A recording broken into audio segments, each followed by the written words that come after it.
Welcome to The Good Ride. I'm James Beastie, and thanks for being here all these years while I've reviewed snowboard gear. Today, we're talking about the 2025 Freeride Favorite Snowboards list. If you don't know me, I've ridden over 800 boards and close to 1,000 if you count the different models of the same board I've ridden over the years. I extensively test and compare, more so than any other reviewer out there. And this is not a pay-to-play favorites list. These boards earned their spot on this list strictly by how they ride. So what is a Freeride board to the Good Ride?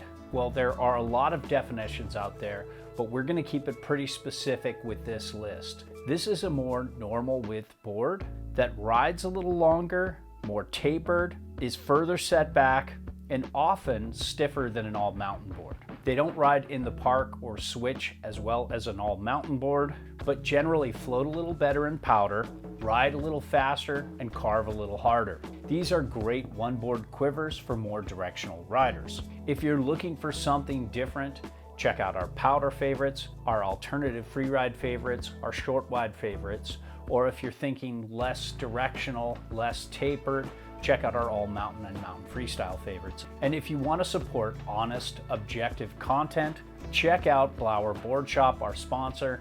They've been helping snowboarders for a long ass time and are very deserving of your hard-earned money when it comes to buying snowboard gear. They do their best to price match against all the big stores out there, have excellent customer service, and a very large online presence. And before we get into this list, I just want to say we're living in a great time for snowboarding. There are so many amazing designs out there that if your board didn't make this list, it could still be your favorite. Use our comparison tool, use our sorts and filters, and find a board that works best for you.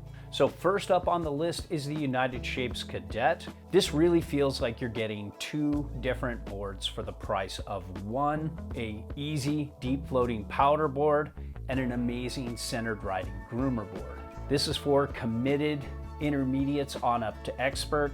This has 5 millimeters of taper, but a pretty directional shape. The setback on side cut, it's not posted. Feels centered though. But with the setback inserts, you need full-size discs for this. You can get 5.5 inches back from center of board at a 22-inch stance width. That's more than any other board on this list and most freeride boards out there. This has directional camber with early rise in the nose, not super technical or catchy. It has a medium stiff flex that's pretty poppy, and it's a very good all conditions ride. I like this board so much I spent my precious Good Ride dollars to buy it.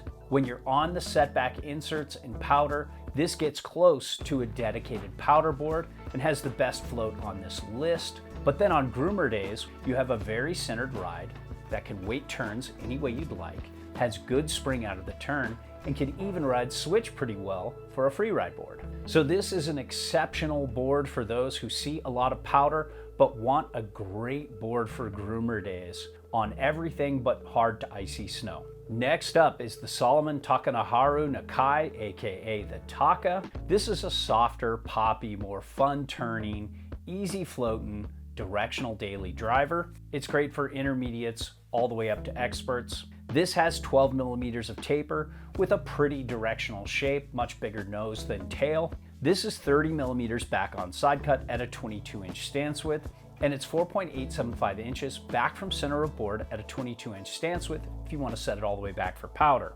You have a mostly camber profile with a touch of early rise in the nose and tail, but when you step down on this board, it rocks up, so it's a little more forgiving and floaty than it looks. This has a medium flex, which is pretty soft for a freeride board that's easy to butter, yet it's still very poppy and easy to ollie, and it's a fun all conditions ride. The addition of recycled ABS sidewalls versus the old cork bamboo sidewalls single-handedly brought this ride up into the favorites list. Do not get the 2024 or earlier models. And while it still can't hammer through chunder and really thick uneven snow, it does so much better, and it's such a fun, poppy, easy, somewhat back foot weighted turning ride with a very fast base and easy directional float, and it's much easier to turn for its width than you would think.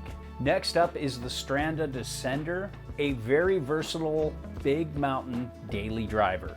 This is good for committed intermediates on up to experts. It has 8 millimeters of taper and a pretty directional but not super directional ride. It's 20 millimeters back on side cut at a 22-inch stance width and 4.875 inches back on board at a 22-inch stance width, thanks to the mini disc friendly extra set of inserts on each foot. This has directional camber with a decent amount of early rise before the nose and a little bit before the tail, but not much, and it makes it a lot more forgiving, a lot less technical than full camber. This is right on the border between medium and medium stiff. It has lots of easy pop, but it's still a great all conditions, all day kind of ride. This made the list because you can go straight just as well as you can turn across the groomers. It's got a super fast base, it has solid grip, and it has very easy float for a more centered feeling big mountain board. This is great for those that live for big mountain riding but see all kinds of terrain and want a board that can adapt to all of it. Next up is the Jones Flagship Pro. This is a super aggressive but somehow forgiving big mountain ride that's still pretty versatile in all conditions. This has about 12 millimeters of taper and a pretty directional shape. There's a 20 millimeter setback on side cut at a very wide 23.5 inch stance width. Then if you have full-size discs, you can get 4.75 inches back from center of board at a 22.6 inch stance width, which is still kind of wide. This has a very mellow directional camber with lots of early rise before the nose and a decent amount before the tail. This is super stiff, the stiffest on the list, but somehow it has pretty good easy to access pop for average riders, and it's just a chunder buster. Amazing for soft, uneven snow. What I like about this board is it doesn't trade dampness for this stiffer, poppier flex. This can easily turn and maneuver in tight spots, but it can point it with the best of them while still being forgiving. In powder, this has a very easy floating, fun, fluid turning experience thanks to the spoon nose, and it carves really well for having such a mellow camber. You can weight your turns any way you'd like. It also has decent grip, and other than its super wide reference stance, it's a very recommendable ride. Next up is the Amplid Souly Grail, and this has the best chatter absorption for the flex of any board on this list. This is for committed intermediates on up to experts. This has 6 millimeters of taper, a moderately directional shape with a hint of a swallowtail. It has a 15 millimeter setback on side cut at a 22-inch stance width and a 4-inch setback on board at a 23-inch stance width, which is really wide, but it only has 5x2 inserts on the front foot and 6x2 on the back. This has a mellow but lengthy directional camber with a little bit of early rise before a nose with lifted sides and a regular tail.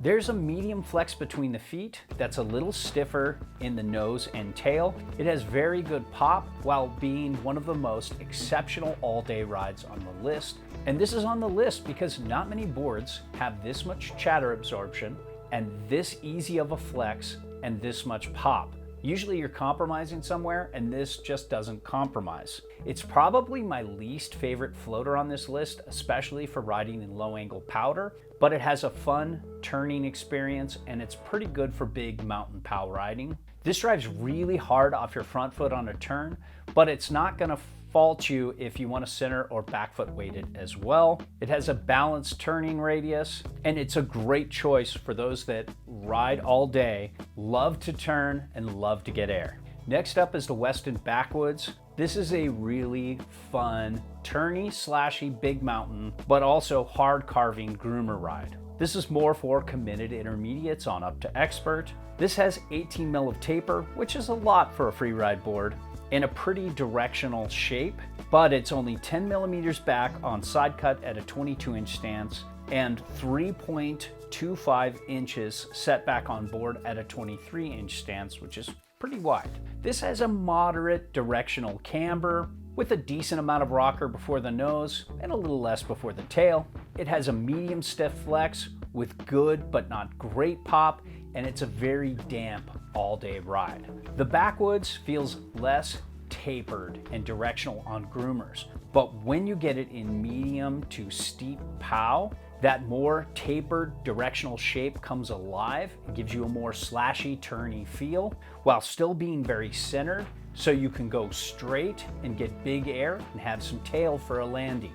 This is a fun board to make all kinds of carves with on groomers, and while it's a little more backfoot friendly, you can still wait your turn any way you please. I love this fast base. It has very solid grip, and it's a very fun all conditions ride. Next up on the list is the Burton Grill Master. This is one of the poppiest and most fun turning boards on this list. This is good for committed intermediates on up to experts. It has 15 millimeters of taper and a pretty directional shape, but not a very directional ride. It has a 25 millimeter setback on side cut at about a 22-inch stance width and a negative 3.75 inch setback on board at 23 inches, which is a little wide. It has a very pronounced directional camber with a little early rise before the nose and maybe a touch before the tail, but not much. There is a medium stiff flex bordering on medium with near excellent pop,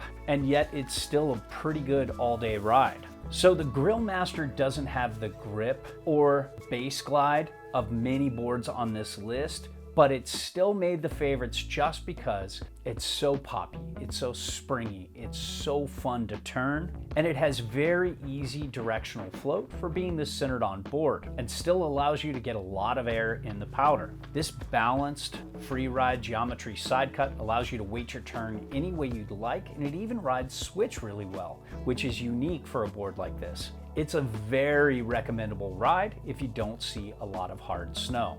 Now last up is the Yes Pick Your Line. This is a low-cost favorite and a very recommendable hard snow favorite, so it's kind of a twofer. This is best for intermediates on up to experts. This has about 5.6 millimeters of taper, but a very directional shape that feels more tapered than it is. There's a 10 millimeter setback on side cut at a 22.5 inch stance width, and it's 2.6 inches setback on board at a 22.5 inch stance width as well. There is a decent amount of directional camber with a decent amount of early rise before the nose and a little less in the tail, but it's a pretty non-technical forgiving kind of ride. The flex is on that border between medium and medium stiff again, and it has good pop, and it's a very good all-day, all-condition ride. It's hard to find a Freeride board at $500 or under, so this has a reasonable price these days. It has a pretty aggressive disruption in the side cut they call tapered underbite that grips really well in hard snow. This isn't a good board for low-angle powder, but it's a great board for hard snow and big mountain powder riding.